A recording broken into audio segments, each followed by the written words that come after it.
Welcome on in, golf fans. It's your boy Gsluke here with our round 3 live stream for the Fedex St. Jude Championship. Gonna break down what you need to know for props and for DFS tomorrow to go out there and have yourself a profitable and really just an enjoyable Saturday, right? It's enjoyable to watch golf, but even better when you're going out there and making it a print fest like we have for the first 2 days.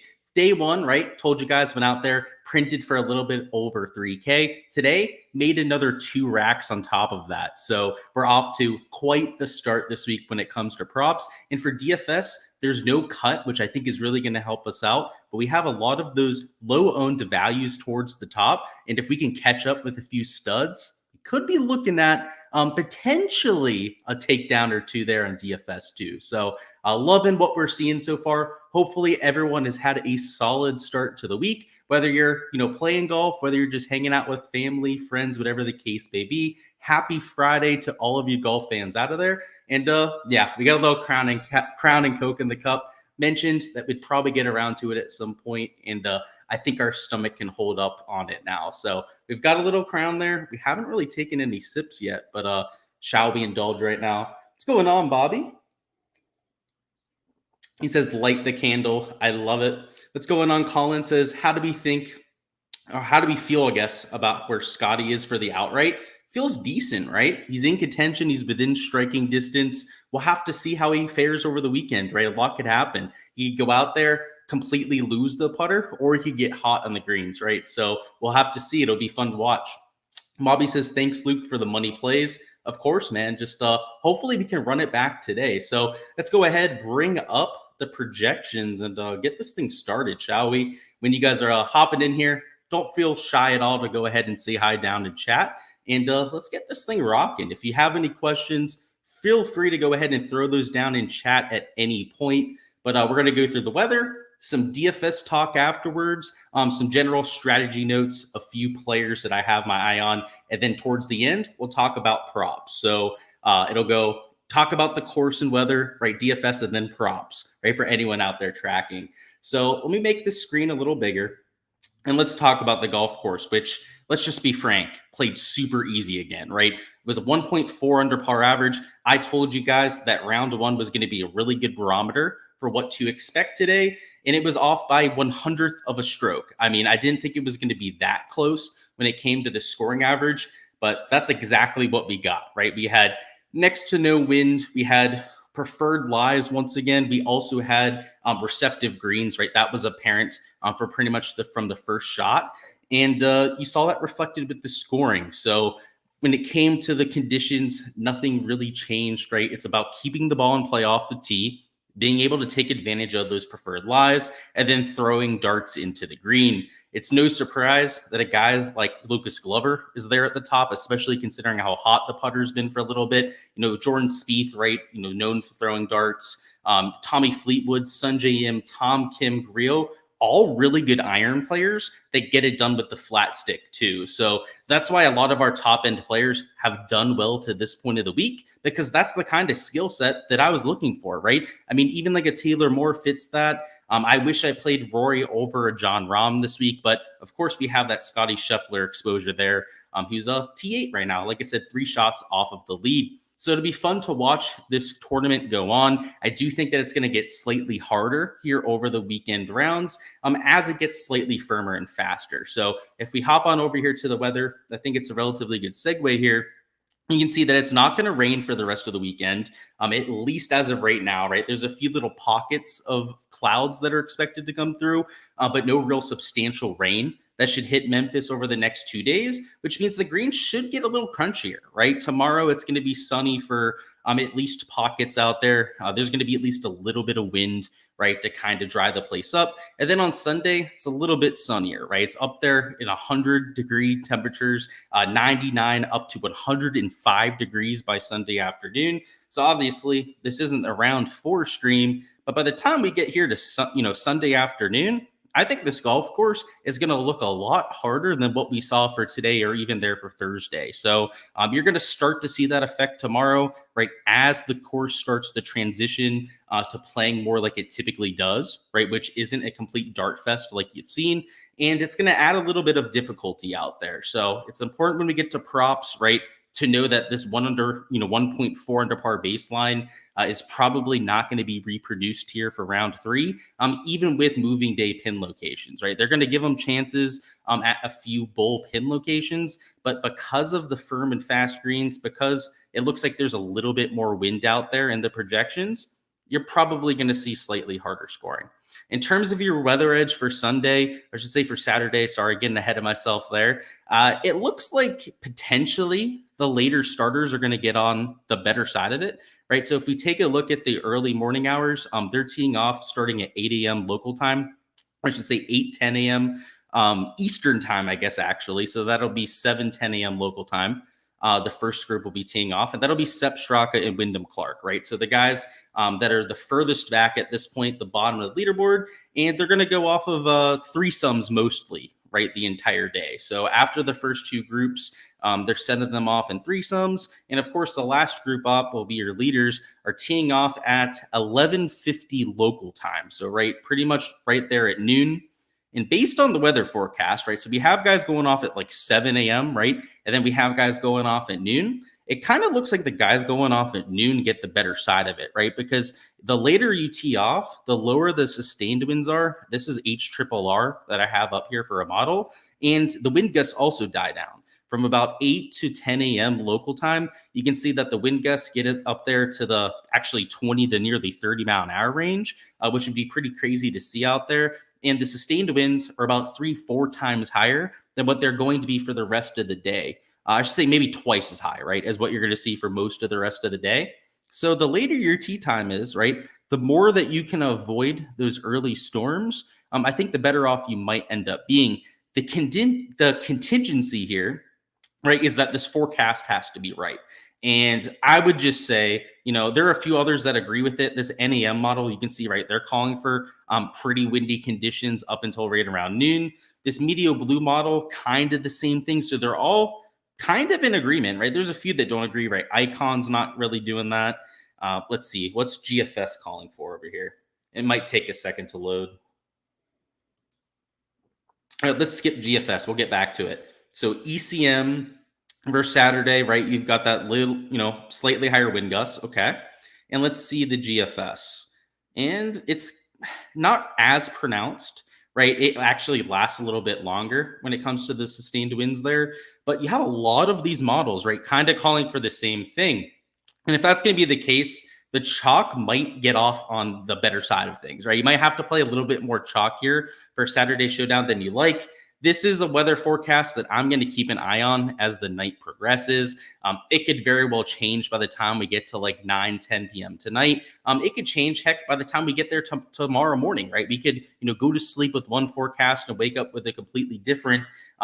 If we're going to act on this forecast, right, and build all our lineups, which I don't think you should do, right? But if I was going to, I would definitely favor some of the later starters. I just want to give you that information in case the forecast doesn't change all that much. But frankly, I expect it to. Like, I've just seen this so many times. This area, the forecast has been changing just a ton day to day out there, especially like early in the week. Like the forecast for like Wednesday and Thursday were changing seemingly like every hour or so. So don't take this like the gospel, right? In fact, let me refresh this and make sure that it hasn't even changed since the last time I did so. Let's see. Nope, still looks the same. In fact, when was the last update? It was 6 hours ago. So we're probably going to get an update here on the HRRR relatively soon, which could look completely different, right, than what we see right here. So don't marry yourself to one strategy. My player pool at this point has maybe a few extra chalky players because of this weather situation that I incorporated, but it's not overly crazy. And in fact, I also had to project some of the PM wave golfers, right, a little bit higher than their AM wave counterparts, which I don't typically do, right? Normally it's the other way around with the AM guys getting the better side of the draw.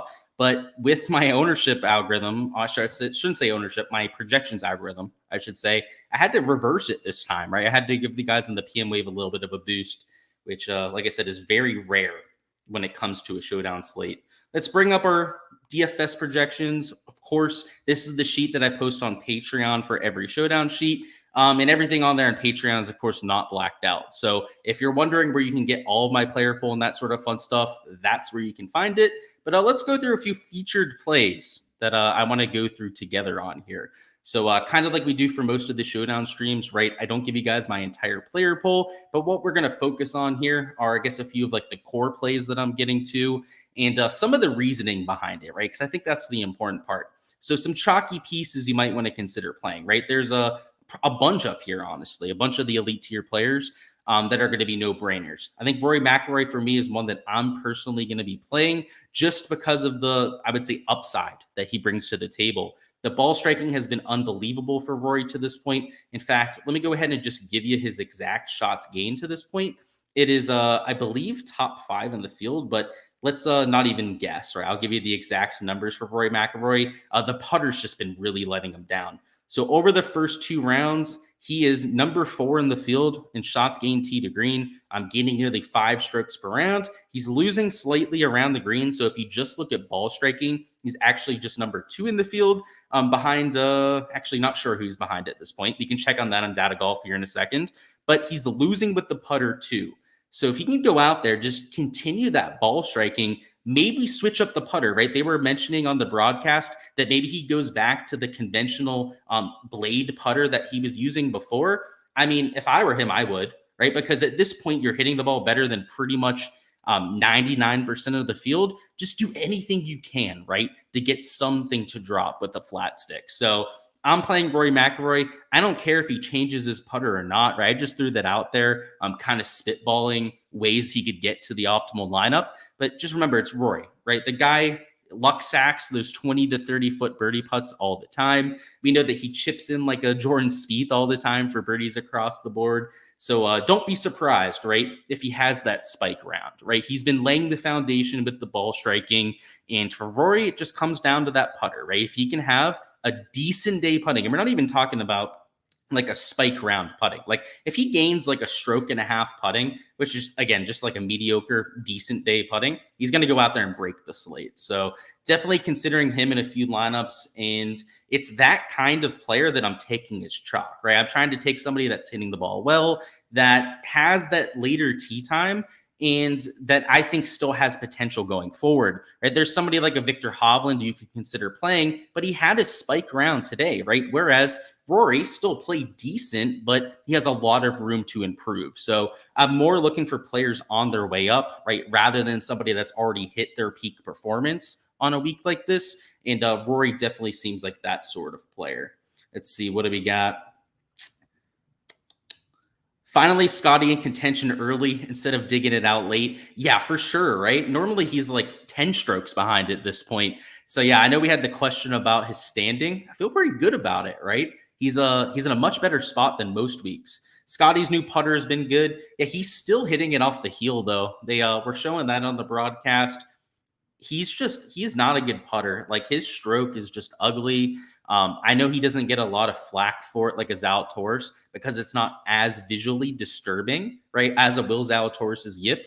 But his stroke, like where he hits the ball on the club face, is worse than some amateurs that I see. Honestly, it's worse than my putting, and I'm a really poor putter. He's got to get that figured out, right? He's a world-class athlete hitting a bunch of putts off the heel in a row. Like, oh boy. And he still putted decently today.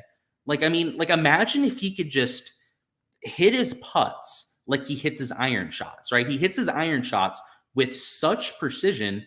Hit your putts with that same precision, right? That's what Victor Hovland does. That's why his putting stroke is so pure.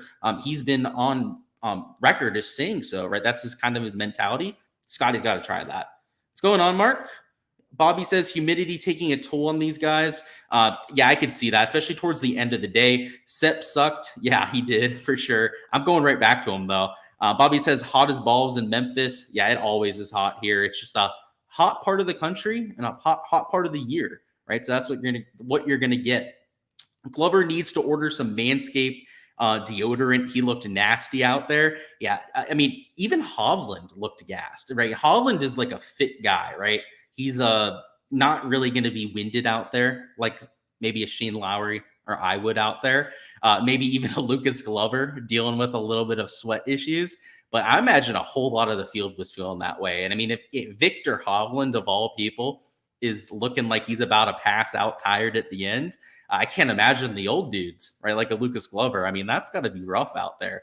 You've got to get some IVs tonight, some electrolytes, if I were those players. And you know how you can get that service to come by that'll like hook up an IV to you and get you nice and like hydrated and whatnot? People do that after they get too drunk and too hungover, right? People down here in South Florida, at least after they club, that's like a common thing down here.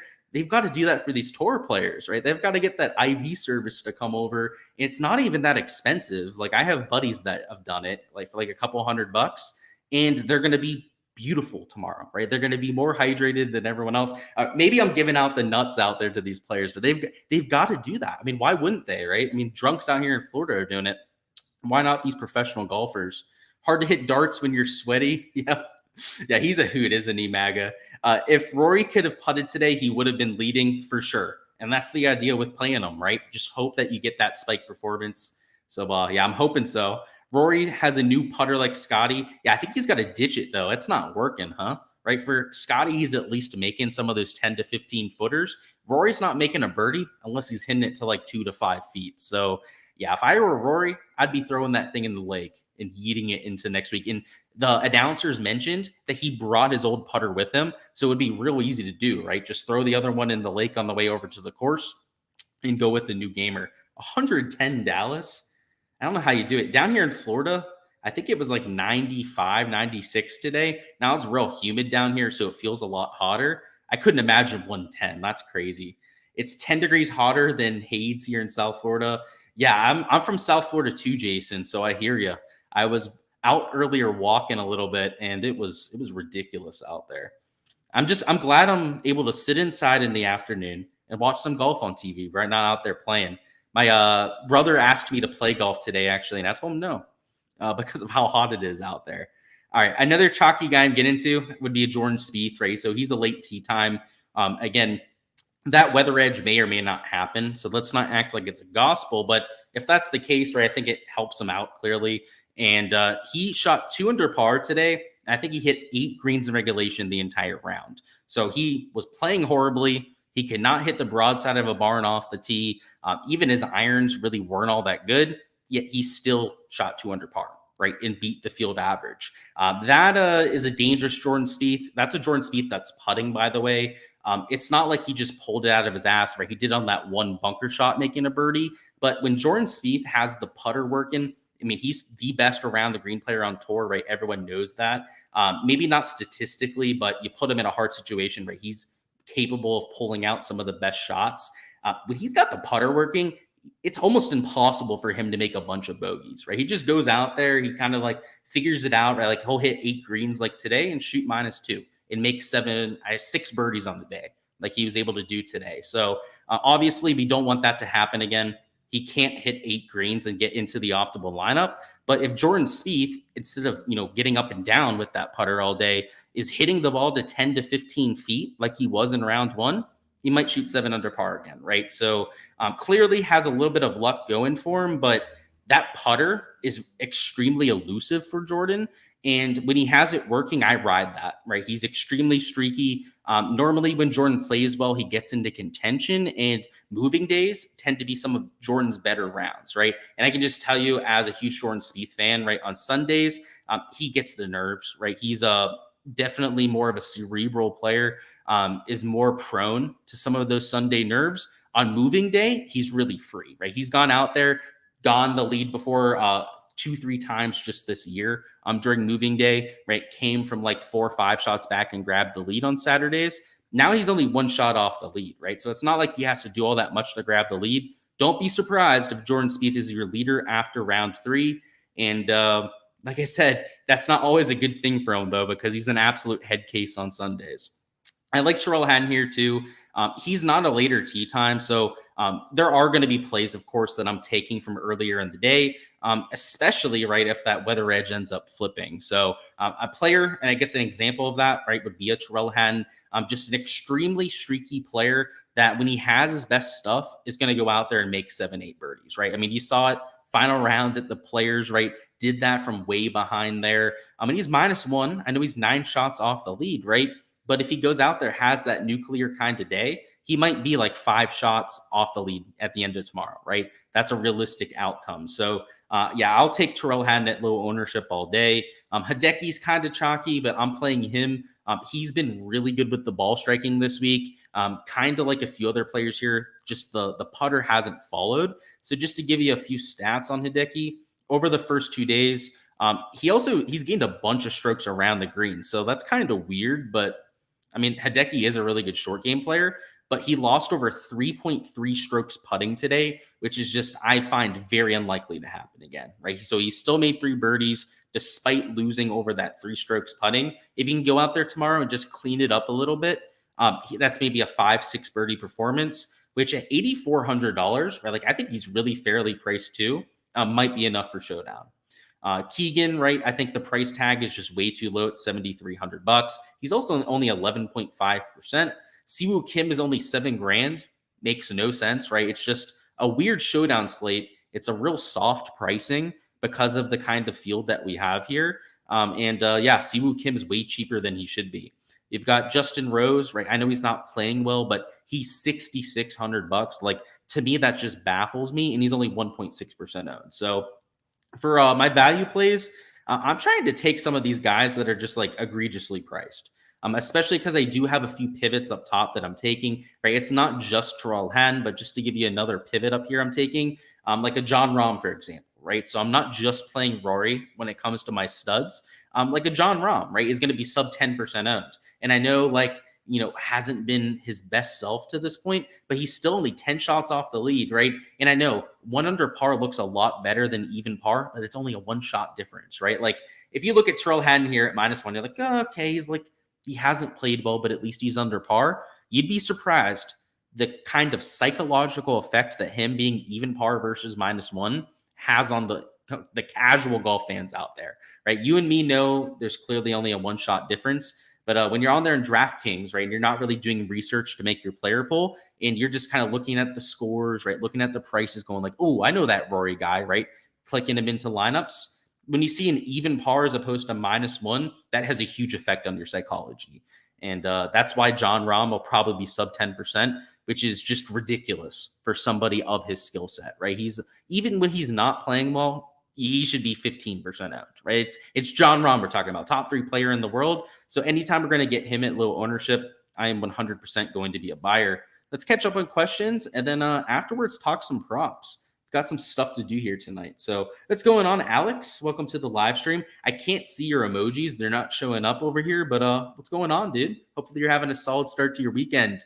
Let's go through a few lineup construction notes. If you have any specific questions on players, let me know. Of course, there are more guys that I'm getting to here for Saturday Showdown, but those are posted over there on Patreon, right? I can't give you guys my entire player pool, but there are maybe 1 or 2 other pieces of chalk that I'm playing, and then a bunch of pivots, a bunch of guys that are going to be a little bit lower owned that I'm mixing in for differentiation purposes.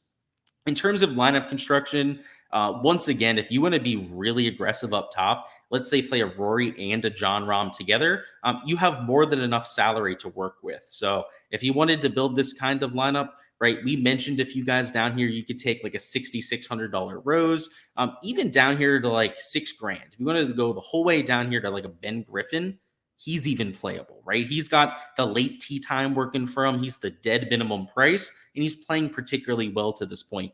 And the ownership isn't out of hand, right, with the Ben Griffin.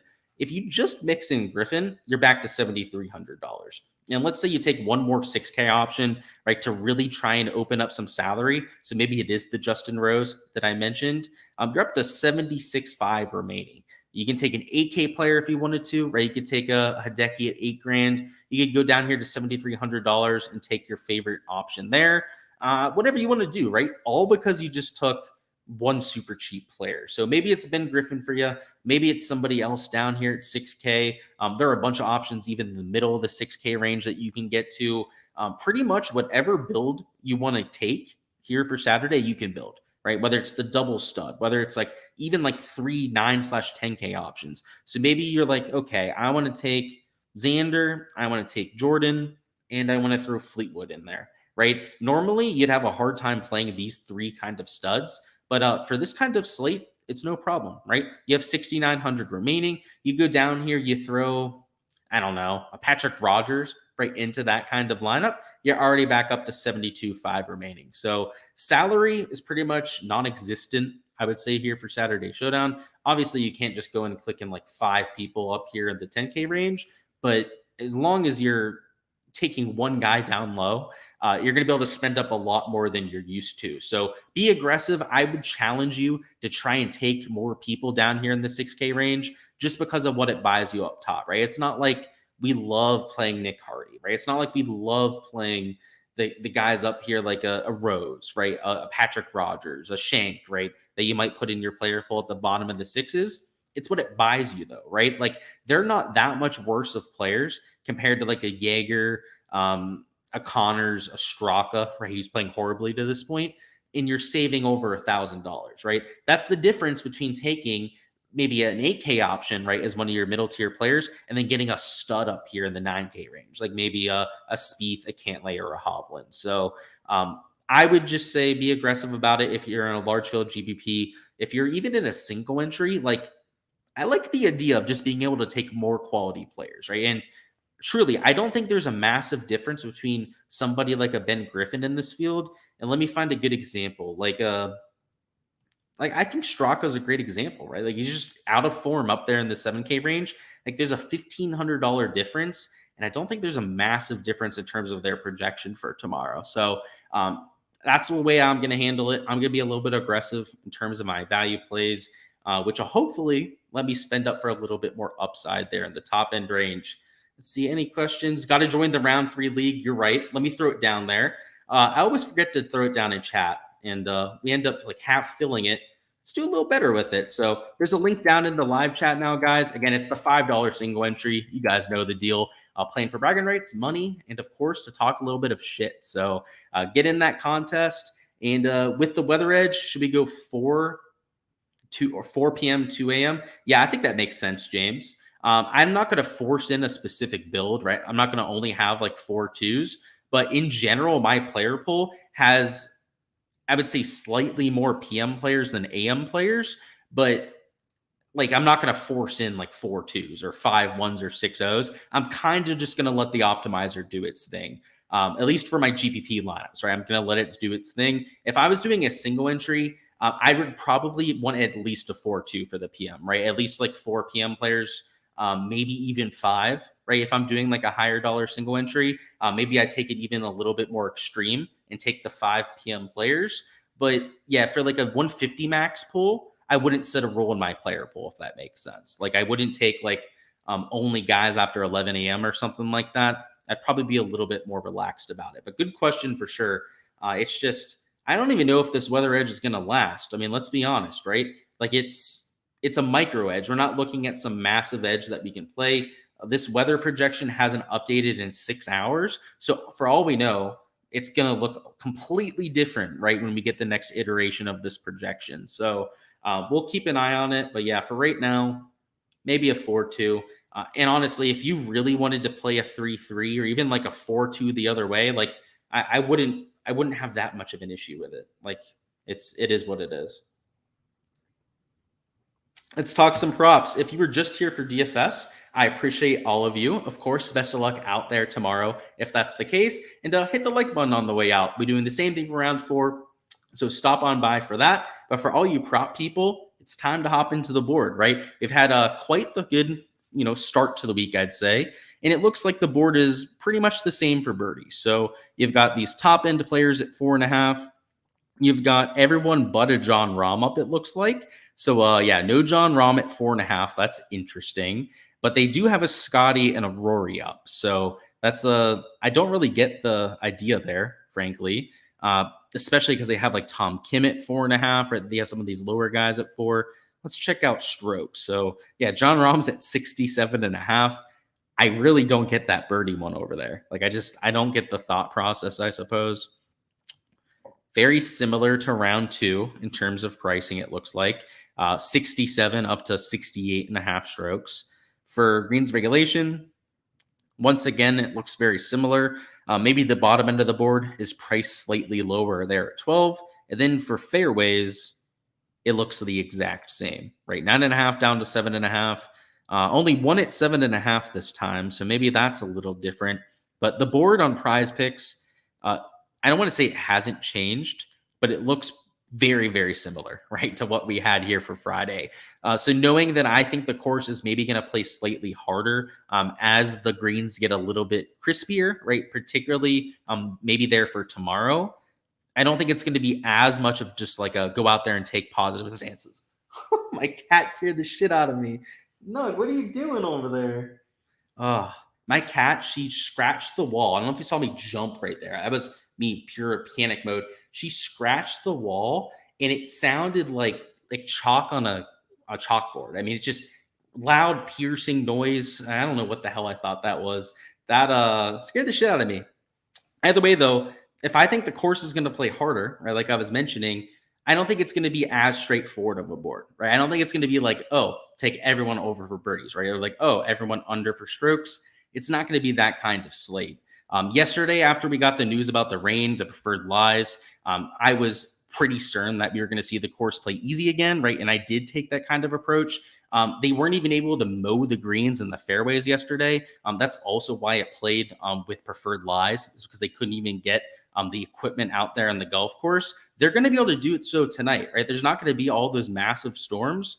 This course will be more manicured, right? The grass is going to be shorter tomorrow, literally. Like it's not like oh, they're gonna try and make the course have more teeth. No, literally, like they're going to cut the grass shorter tomorrow because they can actually get the equipment out there.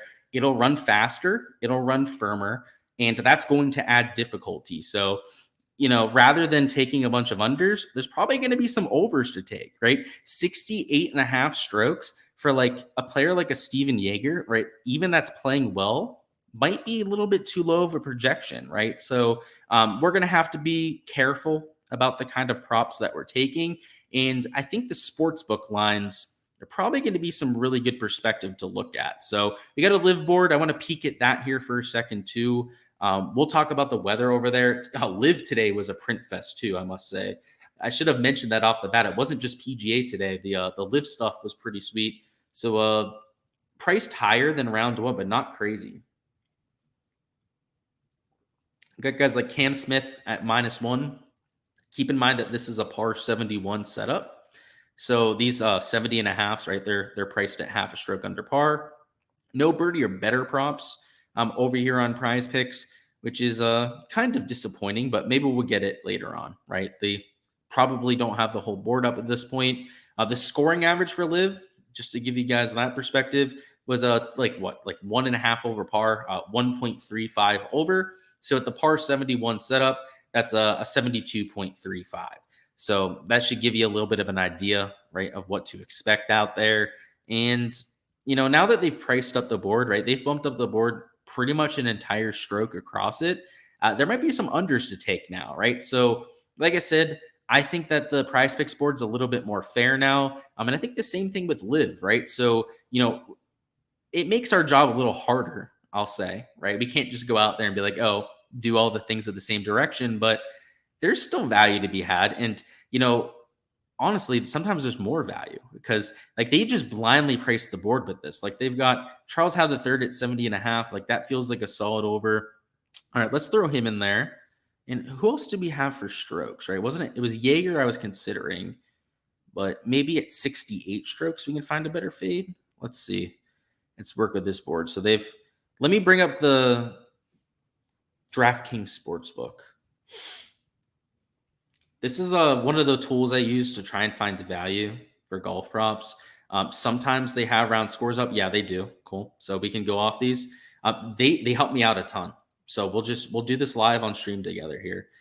It's not like I take these for the gospel, right? These lines over here on DraftKings. You can look at FanDuel, do that too. They post them. Caesars, William Hill, they also post strokes lines over here. But if there's a huge discrepancy between these lines and then what they have on the prop sites, sometimes I do lean that direction. So, and normally it pays off pretty well. So let's see what we've got here. Let's double check on Steven Yeager first. And then afterwards, I want to check on some of like the top end players, like a Rory. So Steven Yeager, they've got it 68.5. And look at this, right? He's juiced minus 145 towards the over. So I told you guys, right? Like I liked his over, right? At 68.5. So when I see that he's juiced towards the over, right? That gives me that kind of confirmation, right? So like this right here would pay the normal payout. We're going to go with this first slip right here. Now, actually, before we do so, don't do it yet. If you're about to fire on that, let's double check on the weather over here for the live golf, right? That's probably pretty important to check on before we just go out there and fire bets. So I have it on each triple R, and we've got Saturday up here. So they're playing right around like 1 to 4 p.m. So the winds, they look pretty comparable to today. You've got some sustained winds. You've got some wind gusts too. So this 1.3 over par scoring average, probably pretty accurate, right? So they might shorten up a few holes. Maybe they make it play slightly easier, but it's not going to play under par, right? And they've got Charles Howell III projected under par here. And how did he even play today? He had to have played well. Yeah, he did, right? He shot -4 today. That's the only reason they've got him projected under par. Like I feel like that's got to be a good bet. Of the 48 players on Live, only 14 of them were able to break par today, right? So that's like just a little bit over 25%. It's like 30% of the field, something like that. That means that you have a 30% hit rate for the entire field, right, at that kind of prop line. And Charles Howell III, at least for like the long-term perspective, is a below average player, right, for live golf. So I don't know. I'm tempted to take this slip. Let's see if there's any other value that stands out first. Postman at 4 is free. I don't know if I'd call it free, but yeah, I'd lean the over for sure. Your cat should be eating good. Yeah, they definitely are. That's for sure. Pin locations. Thanks for the reminder, Mark. I'll take a look. Live boards out. Yep. Yeah, let's look at pins, especially for PGA. We're gonna keep the Jaeger prop in here. The live stuff, I want to double check a few things on. I need to look at the weather overnight for live before I fire an exposure there, and then I need to look at the pins. They do put out pins for live now, so we should probably look at that.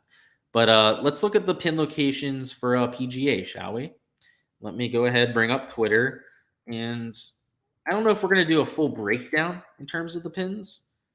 I do want to get to playing some video games with my buddies after this. And the pins do take like a really long time.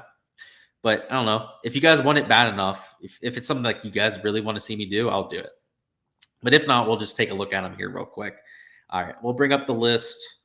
And we'll figure out what we're doing here. So in terms of pin locations, are there any 3 from the side? That's really like a key indicator for me. There's none from 3 from the side. So over the first 2 days, you had a few pin locations that were 3 paces from the side. That's normally like a really difficult pin, but look how many are 4. 1, 2, 3, 4, 5, 6, 7. Oh my God, 8, 9. There's 9 pins that are 4 paces from the side. And let's see how many that are 5 paces, right? There's 1, 2, 3, 4, 5 of them that are 5 paces from the side. So that means, like, what is that? 14 of the 18 pins are within 5 paces of the side of the green. That's tough. Now, when we look at some of the slopes, or at least when I do it later, I don't know if we're going to do that on stream. I got to see if you guys are asking for it down in chat. I don't have it up right now. But like they could be easier to access, right? If they have, slopes that are helping feed the ball that direction. But these are definitely tucked. Like they're, a few of them are near sand bunkers, like you have there with 13, or like 11, right? That's like a pretty tough pin on that island par 3. 9, right's tucked near the water. 10's just over a bunker. 4, this is a par 3. That's the hardest pin location for that par 3. So that's like a real tough one. 3 is a back right pin. Like that's the toughest pin for that hole. I don't know. It kind of looks like this doesn't look like a normal moving day to me. I almost feel like we have to look at the slopes because at least from like an overhead view, this looks like a really difficult set of pins. Just from like what I'm looking at here, like there's a good amount of back pins too that are like tucked way back there with like a 3 and 8's way tucked there in the back. 13-4, right, is tucked there in the back. 16. Now let's look at the par fives. What are the par fives here? It's hole 3 and it's hole 16. So let's see what those look like. So hole 3 is way in the back. Okay, that's not great. And then hole 16. Hole 16 is way in the back. Yeah, it don't look very easy to me. I was going to go out there and maybe take some positive stances, but the greens are 100% going to be running faster. It'll play firmer tomorrow. I don't think they're going to play the ball down. I say think because you never know at the PGA Tour, right? They might decide to. And these pins, without looking at the slopes, look really, really dicey. All right, I was thinking about taking this Hideki over and this Sepp Straka under. I am no longer thinking that. Now I want to look for fades.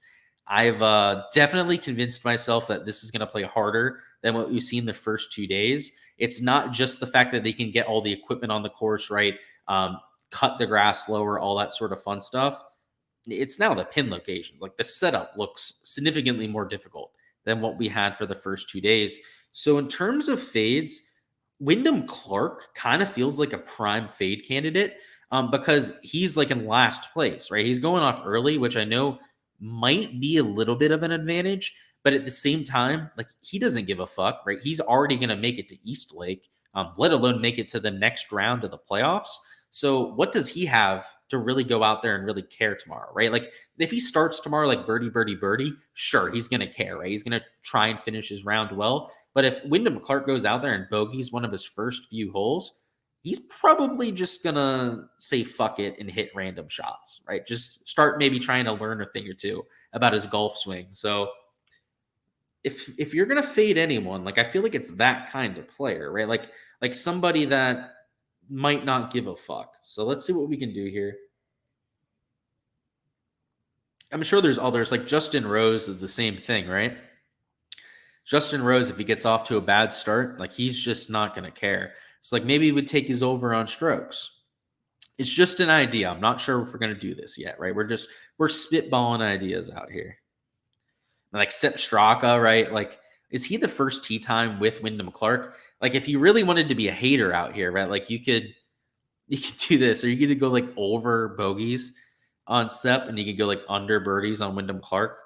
Like, I don't know. There's a million different ways you could fade these early starters, but if they get started on the wrong foot, they're going to snowball that direction real quickly. So let's leave those on there. In fact, I may actually take that as a slip.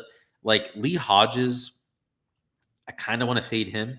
It's because it's Lee Hodges. He's not that good of a player. Let's see what we're working with. Postman 4.5 on Underdog. Okay. So you're saying on Prize Picks for the birdie mark with Poston? See, I don't hate that. Like 4 birdies, that's a lot of push equity. Don't hate that at all, Bobby. If you're taking that on Prize Picks, completely agree. You're saying he's at 4.5 on Underdog, though? Maybe we could fade that, right? Rather than a windy. When's the Posty teeing off? Okay, so he's got a 12:26. So he has a later tee time, which actually kind of helps him out. I think I like the Wyndham Clark fade a little bit more, but I think you could fade that over here too, right? Obviously, there's value compared to Prize Picks. And like, I don't get this projection, right? They've got him at 4.5 birdies and 2.5 bogeys, right? Obviously, 2 more birdies compared to his bogeys, yet only 1.5 under par. Like, I get double bogeys, especially with all the water out there, are a thing around this golf course, but I don't think it's enough to completely make up for that difference. So maybe something to keep an eye on there. Let's see any other comments. He had 12 birdies already. Looks dialed into you, elite putters. Yeah, I could see that, right? You can make a few 10 to 20 footers. The issue is, right, is that putter a little bit volatile. So I normally stay away from the really hot putters, Bobby. My favorite plays to kind of tail, right, are the ones that are ball striking it well, right? That's why I was so bullish on Rory McIlroy's chances. Even today, right? That's why I played Rory and Scotty Scheffler, is because in round 1, they covered their birdie marks without gaining a bunch of strokes putting, right? Like they went out there and got it done with the ball striking. To me, that's a little bit more sustainable. But yeah, like I said, at 4 birdies on Prize Picks, I completely get that with Poston. In fact, like you might even see me later on tonight taking that over myself. So we'll have to see. I'll have to run the projections. In fact, I really have to see the average birdies from today to get a full grasp on it. Like, considering the scoring average was nearly identical to the first round, I have to imagine the birdie average was pretty similar too. And in round one, it was 4.19 birdies. So maybe it was slightly lower than that, but it was still probably well over 4. So I like your thinking there, Bobby. It makes sense to me. Let's go through a few plays here on Prize Picks and Underdog, and let's get a slip or two in here, right? I mentioned we'd try to get something in. So if we're thinking it's going to play a little bit harder, are there any other that stand out? Because I think that's the way I'm leaning right now. I wish Sepp was at two bogeys, to be frank. If he was at 2 bogeys, the slip would already be fired on. They've got Cantlay at 2 bogeys, Fleetwood. See, like they've just got the better conditions, so I'm not as sold on a fade. You got Lee Hodges at 2.5. Like, maybe that's better than Sepp. Like, maybe not. I don't know. These boards in general, not my favorite. Because, like, I got to do the research. I've got to look at the shots gained metrics. I'm going to go with these two for the slip here in the live stream. Main reasoning is, right, they've started off horribly to this point, so we know they're not playing well. They're just values to begin with, considering the conditions. And then they had the motivation issue, right? That's why I think, at least that's what I think makes them some of the better plays to take out there, is because if they get started off horribly, it's going to snowball, right? Like, almost like one mistake in their first 4 or 5 holes is going to lead to them just hitting their props for us. So I like those two for fades specifically, but there's probably going to be more fades I'm taking throughout the day. These conditions are going to look harder here for round 3, and it might not play like even par, right? Like, this course, by the way, in the past has played over par. Just to give you guys perspective. But last year, in similar kind of conditions, it only played about half a stroke under par. And a lot of that was because it played harder there on the weekend. If we get that same kind of effect, scoring average might only be like half a stroke under par for round 3. Maybe it does go the whole way over par. We'll have to see. If these wins that were being called for in the morning, let's bring up the TPC Southwind projections. If these morning wins sustain throughout the day, right, it'll play over par. Right. But that's probably not going to happen. Right. That's not what these forecasts are calling for. But it's that kind of golf course. So just don't fall asleep looking at these numbers from rounds 1 and 2.